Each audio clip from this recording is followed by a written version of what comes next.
So why do executives make more money anyway? As you go up in an organization, people tend to make more money and they tend to do less, right? That's the ongoing kind of belief. And it actually is kind of true. The actual physical activities and daily tasks and assignment that an executive or as you go up in an organization or an owner have is less. So then what are they paid for? The difference is that at that level, you are paid for really holding space, which is one of the most difficult things you can do to allow the people that report to you to grow and to see the possibility that is available for them, as well as to see how they could implement strategy and what needs to be happen and this time to think. We have to hold this space for them. And holding space is exhausting. It is a very rewarding thing, but to allow to hold that space, to not jump in and try to solve, to not fix the problems, to hold the space, to allow the people to work through what is going on, whether it's interpersonal problems, whether it's strategic, whether it's competitive, but to hold that space to think takes a ton out of you. And that's typically why I've seen that as you go up in an organization, that's what the real compensation for is, right? There's the value in certain strategy and the ability to do things, but that at the end of the day is why you get paid. And that ability to return value doesn't mean that it's more important to the organization than what the role is that people do when they're actually doing tasks. But it is more difficult. So why does customer service suck so bad nowadays? Well, what if I told you it was the same reason that we have so many Karens nowadays, right? Both sides unbegrudgingly just clashed in the middle of public, on the phone, wherever it is. You call into customer service and they don't seem to care.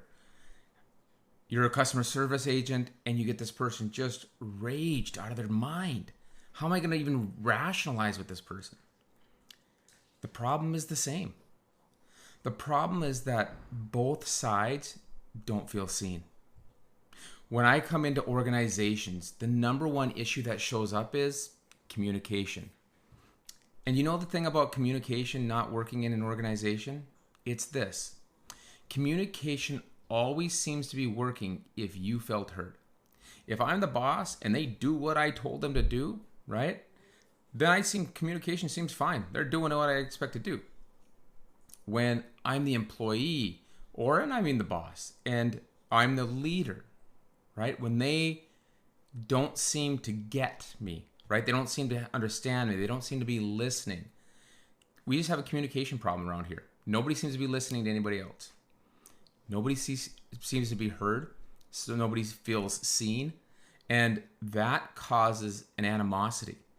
And unfortunately, with our very fast pace of life nowadays, that just gets exacerbated, right? We want a quick response. We want the answer now. And so when we call customer service, we come into that with already probably a little on edge and already expecting an answer. When they answer the phone, I expect an answer. And so all these things of what I expect of them creates this position where you're in no place to hear them, to understand them. And this is in the position whether you are the customer service person listening to the customer, or whether you are the customer speaking to the customer service agent. And this isn't just on phones. These are in professional doctors' offices when you walk into the front desk. This is when you go to Home Depot and you're working with the people there. It is everywhere. It is ubiquitous with all the stuff we do.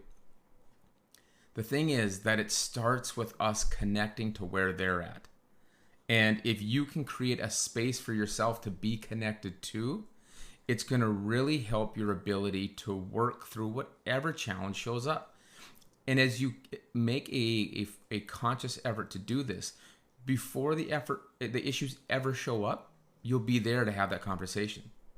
So if we want to improve customer service in your business, if you want to improve and reduce the number of Karens that show up or really disgruntled customers, then what you're going to have to do is you're going to have to create a culture of listening. And that starts by you modeling, listening, connecting, and understanding. If people feel seen and heard, the way in which they will address you and the people around them will change significantly. Try it out.